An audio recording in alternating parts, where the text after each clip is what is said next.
আসসালামু আলাইকুম বন্ধুরা। আপনাদের জন্য আরেকটি সুখবর নিয়ে আসছি।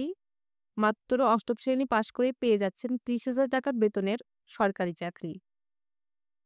বাংলাদেশ প্রাণী সম্পদ অধিদপ্তরের অধীনে অস্থায়ী ভিত্তিতে ১১৫ জন লোক নিয়োগ করা হবে।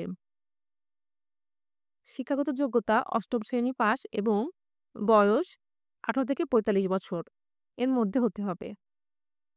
এছাড়াও আপনাকে গাড়ি চালানোর অভিজ্ঞতা থাকতে হবে এবং বিআরটিএ কর্তৃক লাইসেন্স থাকতে হবে।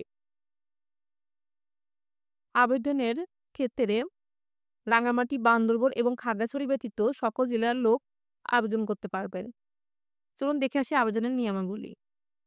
আবেদনের নিয়মাবলীর ক্ষেত্রে আপনাকে নির্ধারিত ফরমে সকল তথ্য দিয়ে ১২ই জানুয়ারির মধ্যে ডাকযোগে পাঠাতে হবে নির্ধারিত অধিদপ্তরে এবং সরাসরি হাতে কোনো আবেদনপত্র গ্রহণ করা হবে না। আবেদনের সকল তথ্য টাইপকৃত হতে হবে। হাতে লেখা কোনো আবেদনপত্র গ্রহণযোগ্য নয়।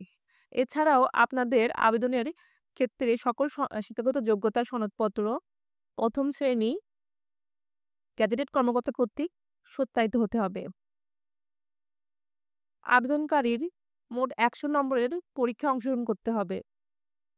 নম্বর বিভাজন নিম্নরূপ: আবেদনপত্রের দাখিলকৃত কাগজপত্রের জন্য ৫০ নম্বর এবং ব্যবহারিক পরীক্ষার জন্য ২৫ নম্বর এবং মৌখিক পরীক্ষার জন্য ২৫ নম্বর অনুষ্ঠিত হবে। আপনাদের সুবিধার্থে আবেদন ফর্মটি আমি ডেসক্রিপশন বক্সে দিয়ে রাখবো। আপনারা ওখান থেকে ডাউনলোড করতে পারবেন। এছাড়াও যারা আমাদের মাধ্যমে নির্ভুলভাবে আবেদন করতে চান, তারা নিচে উল্লেখিত হোয়াটসঅ্যাপ নাম্বারে যোগাযোগ করুন।